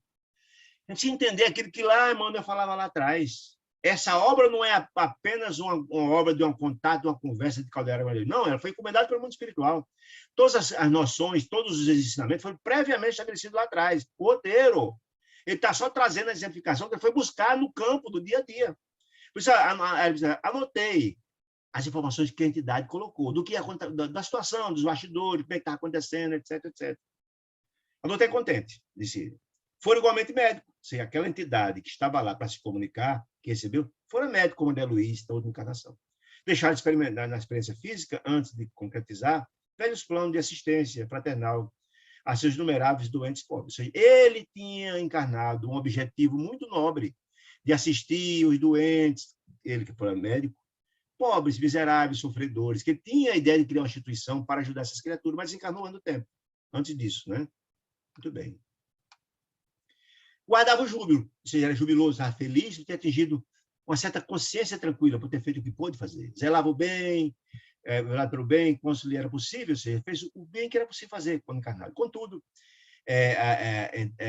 entrevendo a probabilidade de algo realizar além daquele objetivo inicial dele, já que ele não realizou algo encarnado, queria instruir, queria intuir, queria ajudar aos encarnados a materializar aquele trabalho que ele queria fazer. Receber a permissão, isso é muito importante entender. Permissão de quem, gente? Da espiritualidade maior. Porque o objetivo dele era salutar, era nobre, era digno. Então, ele recebeu a permissão para trabalhar junto àquele grupo de médios que estavam aprendendo a mediunidade para ser instrumentos do trabalho dele. Ele queria aproveitar aquele pessoal que estava aprendendo para aquelas criaturas entenderem a proposta dele e materializar. Essa é a história. Então, ele recebeu a permissão para aquele reduzido grupo de amigos, com o objetivo de efetuar certo plano de socorro aos enfermos desamparados, que era o que ele fazia quando estava encarnado. Muito bem. Esse é o objetivo. O intercâmbio com os desencarnados não poderia transformar homens em anjos de um dia para o outro. Ou seja, não há mágica. Aqueles que estavam ali estudando iriam passar por um processo longo de aprendizado, de renúncia, de amor e tal. Ele explicando isso, que é muito natural, né? O preparo. Mas podia ajudá-los. Ele, o médico desencarnado, podia ajudar eles a ser criaturas melhores, né? Nessa fase de preparação. Que eu volto a dizer, o trabalho de preparação não é só feito pelo instituto encarnado, não. É também do lado de lá, né? Impossível seria instalar o paraíso na Terra no mundo em algumas semanas. Não é que a natureza não dá saltos explicando isso. Entretanto, era lícito cooperar no aprimoramento da sociedade terrestre, incentivando-se a prática do bem. e da devotação à fraternidade. O reino de Deus que Jesus falava era isso, né? Ele, na qualidade de espírito esclarecido, for autorizado pela espiritualidade amiga, mais elevada, que o propósito dele era nobre, ele queria contribuir para não só ajudar os sofredores, mas também ajudar os médios, queria progredir e avançar. Muito bem. Por esse fim, ali permanecia, disse ele. Venho sempre aqui e tal, tentar passar essa ideia. Permanecia. Interessado em contribuir na proteção dos doentes menos aquioados. Era o grande objetivo dele, é criar uma consciência para criar uma instituição, para atender essas criaturas sofredoras, doentes, sem condições de pagamento. Acompanhando-lhes os argumentos, André ele ficou muito impressionado com todo o projeto dele, né? Argumentos. Com admiração, mantive silencioso, só ouvindo. Mas Calderaro, o instrutor, que é o André Luiz, perguntou, escuta, após ter essa conversa, mas escute, como vai o desenvolvimento dos seus elevados propósitos? Como é que está a sua ideia? Já foi assimilada pelos médicos aqui? Já foi? Houve algum progresso? A pergunta é essa. Aí ele, tristemente, diz, infelizmente, os recursos de comunicação a meu alcance ainda não são de molde a inspirar confiança à maioria dos companheiros encarnados. Ele próprio disse, o médico desencarnado, que estava se aprimorando, que estava se melhorando para tentar aperfeiçoar, né? Ele, com muita humildade, falou isso. A bem dizer, não me interessa, disse ele, não me interessa aqui comparecer a uma casa, um grupo de médios aqui, de nome aureolado, por terminologia clássica. Eu não vim aqui para dar aula a ninguém, ele está te explicando. Eu não vim aqui para falar com esses médicos, dar aula de terminologia científica, médica. Não, não é esse o objetivo, não, de jeito nenhum. Né? Falar de tese de doutorado, não é isso. Aureolado e tal, terminologia clássica. E nem me abalançaria a oferecer teses novas para os médicos, lançar teses evolutivas, de combate a novas doenças. Não, o objetivo não é esse, Ciro. Guia-me agora tão somente do desejo de praticar o bem. Eu só quero criar a consciência para criar uma instituição de socorro uma necessidade. Só isso, nada mais, Ciro. Ainda não lhe ouviram os apelos. Aí voltou Calderaro. Mas escuta, mas Eulália não lhe ouviu os apelos? Preste atenção esse nome que é importante. Era médio do estudo melhor e mais preparado. Mas escuta, mas Eulália não captou a sua ideia? Perguntou a Calderaro. Não, por enquanto não, disse ele desapontado. Sempre a mesma suspeita de animismo e de mistificação inconsciente. Ou seja, a pobre da Eulália tem sido tanto falado que as informações que ela recebe, as comunicações, não são dos espíritos, mas da mente dela, que ela está começando a se estimular. Ela mesmo começa a entender, achar que é coisa da cabeça dela, e não de comunicação espiritual. E a palestra, a meio quando o diretor espiritual, diretor espiritual, sim, que diretor espiritual é esse? Aquele que dirige o trabalho mediúnico do lado de lá. É importante isso. Diretor espiritual do lado de lá, não é do lado de cá. Na educação são instrutores materiais. Quando o diretor espiritual da casa convidou o colega a experimentar. Que colega? O médico desencarnado. Escuta, vamos começar agora o trabalho. Né? Chegaram um minuto atrasado. Poderia acercar-se da médium. Ele poderia acercar-se da médium. De quem? De Eulália, aproximando-nos do grupo de amigos imersos em profunda concentração.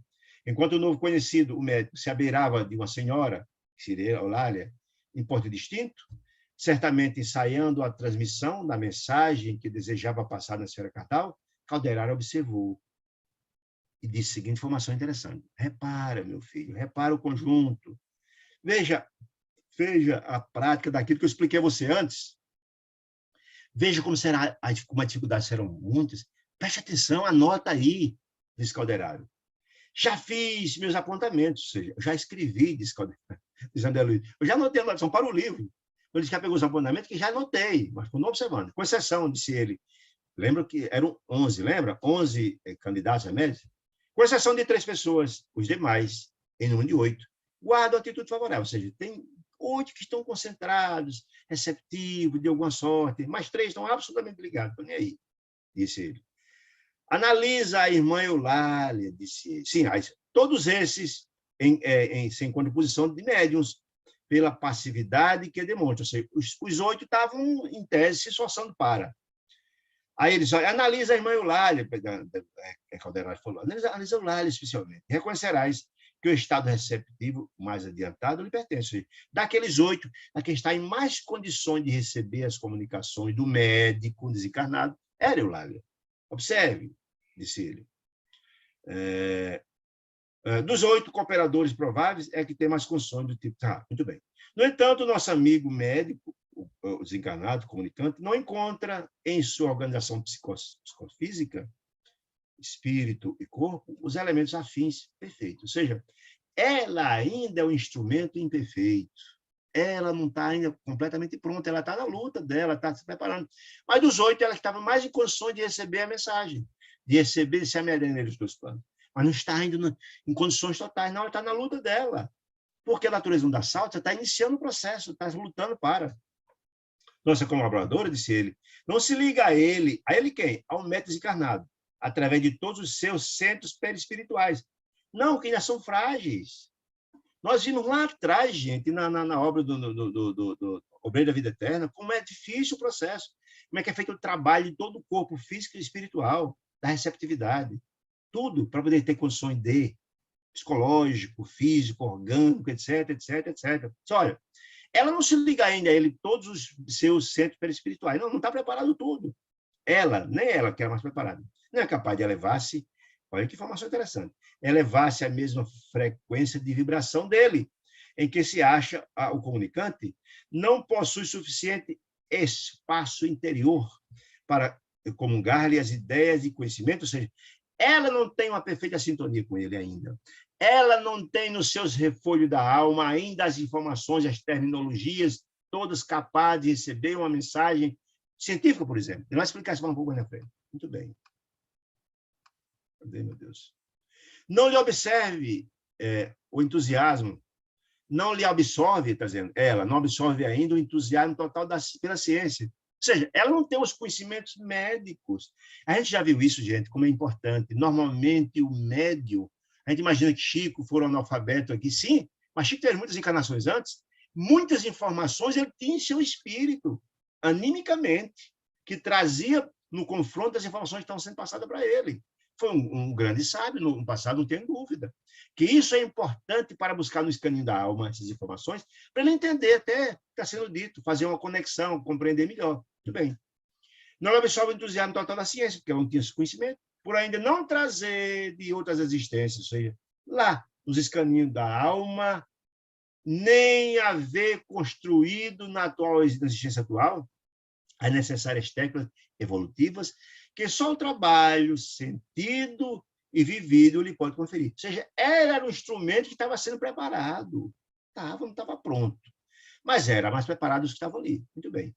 Eulália, disse ele, manifesta, contudo, um poder, um grande poder. Qual? O da boa vontade criadora. Sem essa boa vontade criadora é impossível, sem o qual é impossível o início. Diz que, gente? Da ascensão, da evolução às zonas mais altas da vida. Ou seja, a boa vontade criadora de fazer, de trabalhar, de construir, ela é fundamental. Um médio de má vontade não vai a lugar nenhum. Não estuda, não se prepara, não tem vontade, não tem amor, não tem desejo, não tem renúncia. Como é que ele vai crescer? Não pode. Né? Mas ela é portadora disso. Não obstante ser preparada, mas ela era portadora dessa boa vontade extraordinária. Mas, essa boa vontade é a porta mais importante. Que porta? Pela qual se entenderá com o médico encarnado. Ou seja, essa é a porta, é o portal, é a senha por onde a comunicação é feita. Se não tivesse a boa vontade criadora, não haveria comunicação entre os planos. Não estaria preparada para. Quem está falando? Do médico desencarnado, a seu turno, para realizar o nobre ensejo que o anima, que deseja, vê-se compelido, em face das circunstâncias, a pôr de lado a nomenclatura oficial, a técnica científica. Ou seja, não ia falar ele em linguagem rebuscada, em linguagem científica, porque ela não tem esses refolhos da alma dela, nos escaninhos, que ela não ia captar, não ia entender, não. Né? Entendeu? A técnica científica, o patrimônio da palavra que lhe é peculiar, do médico, que ela não conhece as terminologias, as definições novas, a ficha de renome que ele coroa a memória de um grande médico, né? Nos ciclos mais conhecidos dos seus clientes. Ou seja, ele entendeu, o médico comunicante, que para tornar possível a sua ideia chegar até Eulália, ele abriu mão das especificações técnicas da comunicação e tal, não, para poder atingir o objetivo. Hoje ele vai fazer o bem? Só, tudo bem. Poderá identificar-se com a Eulália, com a mensagem precisa, causando também, a seu turno, a boa vontade dela. E, adotando esta forma de comunicação, valer-se-á ele, acima de tudo, da comunicação mental, entre a mente dele e dela, reduzindo ao mínimo a influência entre os centros neuropsíquicos, é que, em matéria de mediunismo, há tipos idênticos de faculdades, mas enormes desigualdades nos graus de capacidade receptiva. Ou seja, você até tem o objetivo das faculdades mediúnicas de recepção de lá e de lá de cá, mas cada instrumental de recepção, capacidade receptiva, depende do estágio em que o médium se encontra. Da fase evolutiva, da fase de desenvolvimento, do estudo, do aprendizado, está explicando isso. Então, isso é uma infinidade, né? Uma variação imensa. O instrutor selecionou, por momentos, silenciou Ana Calderaro e prosseguiu. Não se esqueça, disse ele, que formamos agora uma equipe de trabalhadores em ação experimental. O que significa isso? Nós estamos aqui participando de um curso de formação de médiuns. Não vamos exigir nada além da possibilidade. Calderaro orientou isso ao próprio André Luiz para ele entender que não podia exigir algo além da possibilidade no estágio que encontrava ali. Também para passar para nós essa compreensão, né? Nem o provável comunicante de ser um médico desencarnado chegou a concretizar as bases do seu projeto de assistência ainda. Ou seja, quando ele desencarnou, ele não deixou nada pronto, não tem uma instituição, não tem a base do projeto dele ainda, né? Nem a médium consegue ainda suficiente clareza e permeabilidade para cooperar com ele. Estamos na fase tentando se afinar, tentando se entender. Não existe o projeto ainda materializado e ela está tentando receber as informações dele para gradativamente a coisa fluir.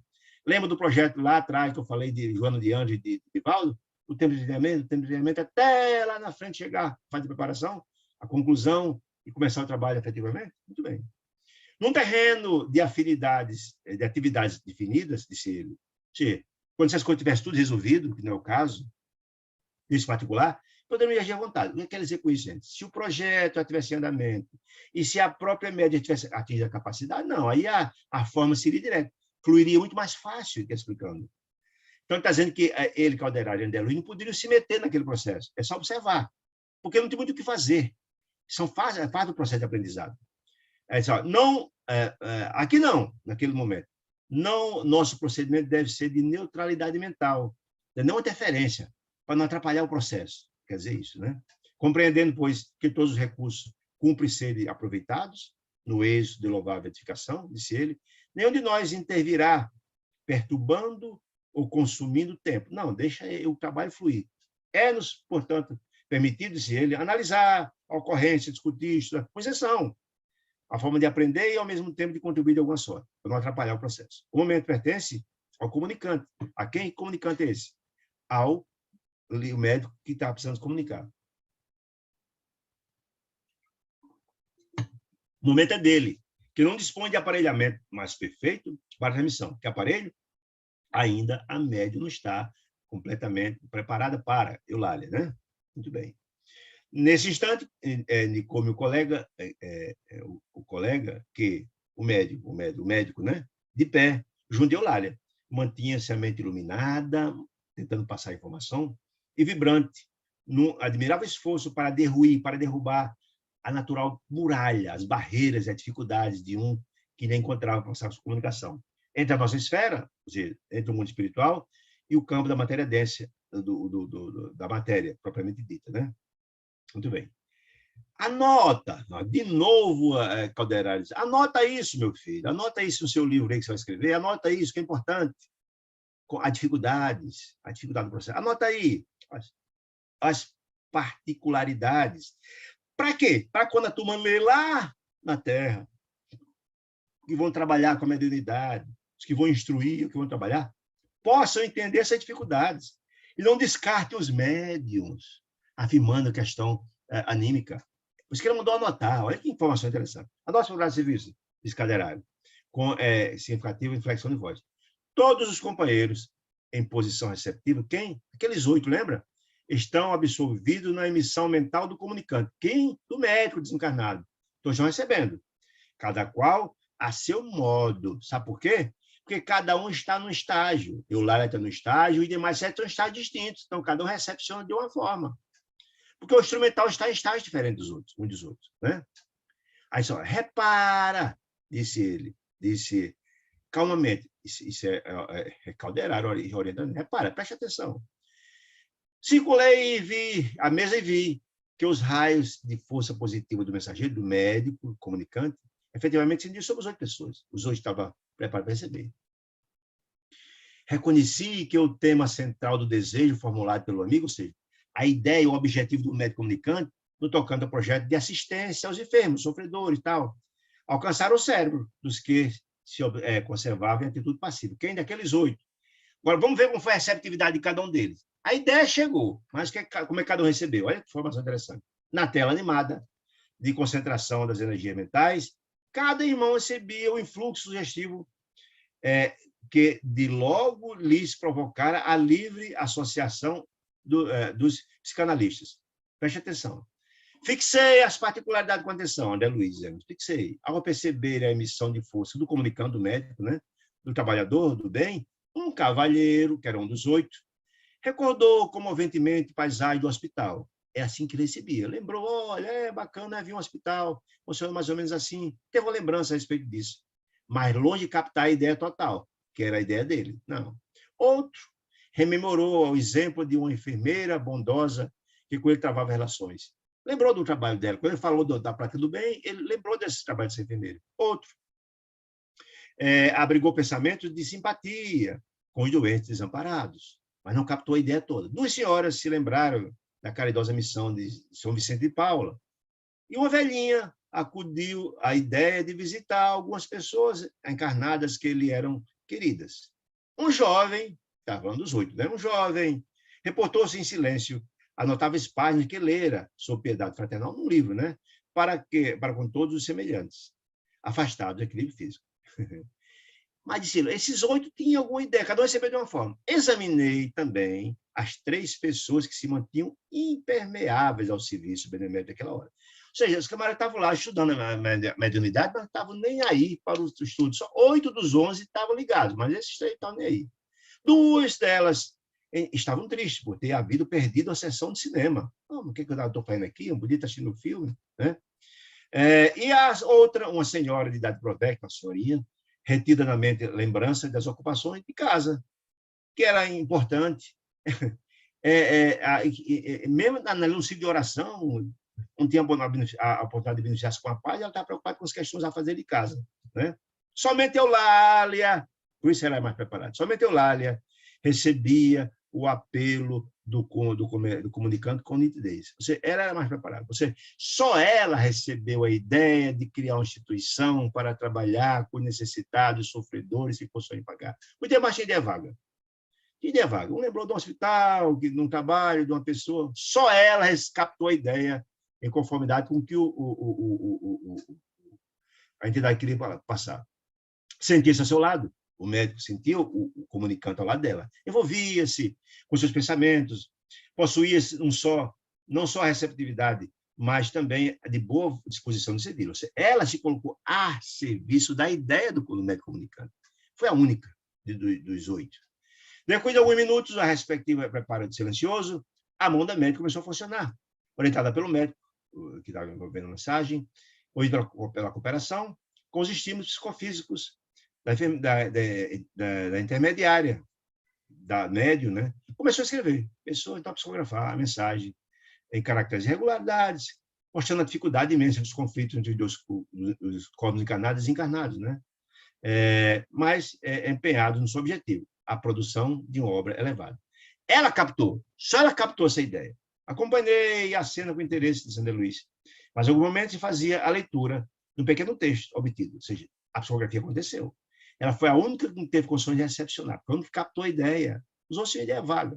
O comunicado era vazado em forma singela, com um apelo fraternal. Ou seja, ela captou perfeitamente a ideia do médico. Ela captou, né? Meus irmãos, que Deus nos abençoe. Olha como a ideia é profunda e singela, numa linguagem compreensível, né? Identificado na construção do bem, trabalhemos na assistência dos enfermos, necessitados do nosso concurso, entre os longos sofrimentos de provações terrestres. O serviço pertence à boa vontade, unida à fé viva, mostrando o caminho para se realizar o trabalho. Boa vontade com a fé. E a sementeira para surgir frutos, reclamam trabalhadores abnegados. Se eu não botar cimento no solo, não vou conseguir, né? Ignora o cansaço, a tristeza, o desânimo. Sigamos para frente nessa tarefa, quer dizer, cada pequena demonstração de esforço próprio, disse ele, nas realizações da caridade, receberá do Senhor a divina bênção, ou seja, receberá o fruto do seu trabalho, a compensação, né? A caridade, né? Aprendemos, pois, a socorrer os nossos amigos doentes, através da espessa noite da dor, sofrem, choram, muitas vezes, em pleno abandono. Precisa da caridade, da assistência, explicando isso. Não nos magoará, chamou atenção, achei bacana, vocês todos aqui da casa, não nos magoará a contemplação de tal quadro de sofrimento e ninguém cuidando dessas criaturas de sofrimento, com dor, sem assistência, etc. Lembremos daquele divino mestre de Jesus, que passou no mundo fazendo bem. Mire-se no exemplo de Jesus, em outras palavras, né? Dele, de Jesus, recebemos a força necessária para progredir, diz a mensagem. Estará conosco Jesus na grande jornada de comiseração pelos planos que padece, pelos que padecem, estamos sensibilizados para com a dor alheia. Jesus estará conosco. Confiamos em vós. Confiamos em nós, em vós, em nossa dedicação. Jesus confia em nós, nossa dedicação, a vossa devoção, à causa da bondade evangélica. Ou seja, o reino de Deus é construído no coração de cada um de nós. Jesus espera que cada um seja artífice, construtor desse mundo novo. A mensagem quer dizer isso. A estrada será, talvez, difícil e fragorosa. Sim, o trabalho é árduo, difícil. Entretanto, o Senhor permanecerá conosco. Quem? Jesus, né? Prossigamos, intimorados, significa destemidos, corajosos, né? E ele, Jesus, nos abençoe agora e sempre. O comunicante assinou o nome. Ele, o médico, botou o nome dele na mensagem. E daí, alguns instantes, encerraram os serviços espirituais da noite. O presidente da sessão, quem? O diretor que preside o estudo mediúnico da sessão, seguidos pelos demais companheiros, iniciou o estudo de debate da mensagem. Começaram a debater. Olha aí a questão anímica, como, na verdade, é o Cébero que falava lá atrás, Calderaro. Como, na verdade, poda o trabalho dos médios iniciantes. Simplesmente disse ele, olha, concordou-se que era edificante a essência da mensagem, mas não apresentava índices concludentes da identificação individual. Será que foi aquele médico mesmo? Falo que esse era um médico conhecido na cidade. Eu acho que não foi ele, não. Não procedia, possivelmente, do conhecido profissional que subscrevera. Faltavam as características especiais. Cadê a linguagem buscada? Cadê os termos médicos, etc. Imagine. A preocupação é com a forma, não com a essência, né? Pois o médico usaria a nomenclatura adequada e não falaria uma linguagem singela, como foi posta, né? Diz ele, comentando, né? Adequada, e se afastaria da caveira comum? Ele não iria, não, de jeito nenhum. E a tese animista apareceu como tábua de salvação para todos. Eles acharam muito mais fácil dizer que foi coisa da mente e da média. Isso é coisa da cabeça dela. Ixi, mais fácil, né? A gente embarca no mais fácil, né? É mais simples entender isso, sem buscar o sentido, sem buscar a essência. Qual era a ideia? A moral da mensagem não era estimular a prática do amor, da bênção, da fraternidade, está no Evangelho de Jesus. E a mensagem é recheada desses apelos. Eles preferiram cimentar a ideia mais fácil. Quer dizer que aquilo é a coisa da mente do da mente. Né? Aí pensaram, transferiu a conversação para a conversa, de repente, passou para outra referência, que não tem nada a ver com a mensagem. Conversação para complicar as referências do mundo, falou-se extensivamente de Richer e do metapsiquismo europeu e internacional, de Pierre Janet, de Charcot, de Desroches, de Aksakov, eram a cada passo trazidos à baila, ou seja, fugiram completamente a mensagem, o projeto e a ideia singela e profunda da caridade. Prefiro uma discussão de periferia, simplesmente. Isso em quê? Trazendo descrédito à própria médium que se viu de instrumento. Olha que coisa grave. Está podando um trabalho de uma pessoa para dar uma contribuição gigantesca. Imagine, como é que você está falando? É feito de forma inquisitorial, sem nenhuma profundidade. Né? Olha aí.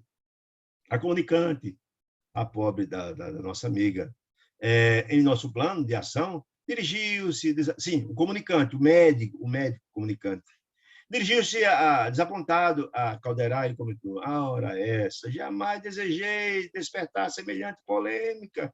Que história de Charcot, nem de Janet, nem de Arsacov, não, não é isso não. Quer nada de polêmica doméstica. Pretendemos algo diferente, bastar-nos-ia um pouco de amor pelos enfermos, nada mais. Tudo o que eu queria que despertasse a necessidade da caridade, de assistir essas criaturas sofridas, que é o que eu queria fazer na Terra. Mas ignorou-se tudo isso para vir discussões periféricas que não vai contribuir em nada. Calderaro sorriu, sem dizer palavra, compreensão, evidente compreensão e objetivo é importante. Acercou-se de Eulália, entristecida, médio, muito triste por ter sido instrumento, incompreendida, ser acusada de estar sendo usado só de seus pensamentos. A médio ouvia definições preciosas com refletiva amargura. Ouvindo aquelas informações do dirigente, com amargura imensa, né? Turvava-se-lhe a mente agora, amparada, por diversos véus de dúvida. Ela aprofundou em dúvida, mas, meu Deus, eu estou aqui fazendo um trabalho interessante, os caras vão dizer que, na verdade, que não é mediunidade, mas que coisa, será que é mesmo? Será que é isso mesmo? A argumentação em curso nublava-lhe o entendimento, ficava de olhos cheios de lágrimas e tal, etc. Então, Calderaro se averou-se dela bondoso, afirmou: nossos amigos, assim, junto de André Luiz, explicou, nossos amigos encarnados nem sempre examinam as situações pelo prisma da justiça real, dos objetivos. Eulália, colaboradora preciosa e sincera, estão sendo desconsideradas. Se ainda não completou aquisições culturais no campo científico, se ainda não tem os conhecimentos da terminologia científica, é suficientemente rica em amor, de amor, para construir a sementeira de luz. Isso é que importa, né? Encontra-se, porém, desabrigada entre os companheiros em vigilantes. Ou seja, ela não conseguiu abrigo ao bem que queria fazer. Contrário-se, desestimulada, né? Permanece sozinha e assediada como está. É suscetível de abater-se, ou seja, de desistir. Como muitos desistem, que vão com desejo imenso de servir, o amor e tal, e é incompreendida, se até a ideia da anímica, e não prepara, em vez dos instrutores prepararem aquela criatura, explicar o que significa um e outro, e orientá-la e ajudá-la, não, desestimulam, né? Por isso que ele falou aqui, que ela pode abater-se. Auxiliemos-la sem detente, ou seja, lembra que lá atrás Calderaro falou que estava assistindo uma média informação? Pronto, vamos assisti-la. A destra, a mão direita do assistente, palmada sobre a cabeça, nossa irmã, despejava a irmã, expandia raios brilhantes sobre onde? Sobre lá o terceiro andar, lembra? No terceiro andar, que lhe desciam no encéfalo tórax o fluxo renovador. A médio, que antes parecia torturada, angustiada com tudo que vira, só pitava a custo o natural reação das opiniões que ouvia, botou a serenidade, ou seja, o influxo das energias dos raios colocados no superconsciente por Calderaro. Assistência fundamental para não desistir, acalmá-la, né? Caiu-lhe a máscara do descontentamento diante da assistência de Calderaro. Dissipou-lhe a tristeza destrutiva, e os centros perispiríticos tornaram a normalidade. E a epífise irradiou branda luz, né? A epífise. As nuvens de mágoa que ele esboçava a mente esfumaçaram-se por contato. Em suma, amparada pela atuação direta de Calderaro, Eulália sabia dos percalços do trabalho, mergulhava gradativamente no ameno clima de compreensão. Ou seja, as energias sublimadas colocadas por Calderaro no superconsciente dela foram acalmando, restaurando a tranquilidade. Estabelecendo a tranquilidade, o instrutor, em seguida, conservou as mãos apoiadas nos lobos frontais, no terceiro andar, né? Agindo sobre as fileiras inibidoras, as fibras inibidoras. Como assim? Observei, então, uma nova mudança. A mente da médio, as fibras inibidoras nesse sentido, inibir aquele sentimento que ela tinha antes. A mente da médio, como se introvertia, modificou, desinteressando-se da conversação fútil que estava acontecendo, superficial, em torno, e ficando mais atenta ao nosso campo de ação, ou seja, prestando atenção ao que Calderaro ia dizer, intuir para ela, desinteressando aqueles comentários infelizes lá fora. O próprio o campo benéfico, o contato benéfico de Calderaro, cortara-lhe de modo imperceptível para ela, o interesse pelas referências sem proveito, que estavam sendo comentadas, convocando é a palavra, a mais íntimo intercâmbio conosco. Com quem? Com o Calderaro, que estava lá orientando-a. Esqueça o que eles estão dizendo, preste atenção aqui. Ela passou a ter mais atento. Com ternura paternal, o Calderaro, conservando-se as mãos na mesma postura, inclinou-se-lhe aos ouvidos e falou carinhosamente: Eulália, não desanime, minha filha. A fé representa a força que sustenta o espírito na vanguarda do combate pela vitória da luz divina e do amor universal. Nossos amigos não lhe acusam, nem te ferem, só somente dormem na ilusão de sonhos apartados da verdade. Desculpa eles pelas futilidades do momento. Mais tarde despertarão, com o esforço de espelhar-se do bem, disse ele. Investigam com os olhos de superfície das coisas, mas seus ouvidos ainda não escutaram daquele outro, né? O sublime apelo à redenção, que era a essência da mensagem, né? Sigamos para frente, minha filha, estaremos contigo na tarefa diária. Sigamos, estaremos contigo, dizendo, claro, você não está desassistida, não. A espiritualidade amiga está aqui lhe apoiando, lhe ajudando, siga em frente, dando apoio, estímulo. É necessário amar e perdoar sempre, disse Calderaro, esquecendo o dia obscuro a fim de aperfeiçoar, de alcançar os milênios luminosos. Ou seja, o processo é longo, é duro, mas também aqui ao seu lado. Não desfaleças. O Eterno Pai te abençoará. Reparei que eu lá registrava aquelas palavras pelo tipo de carne, não, mas pelos lobos frontais, de intensa luz, pelo espírito, pelo perispírito.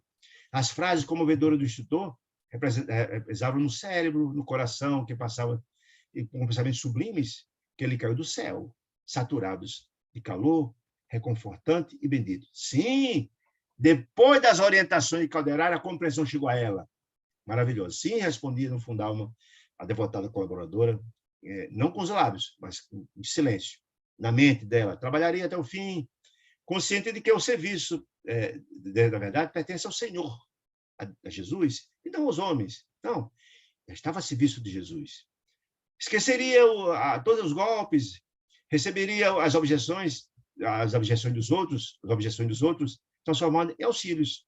Procurava compreender e ajudar e compreender de alguma forma. Converteria as opiniões desanimadoras em motivo de energia nova, porque está sendo assistida pela espiritualidade maior. Né?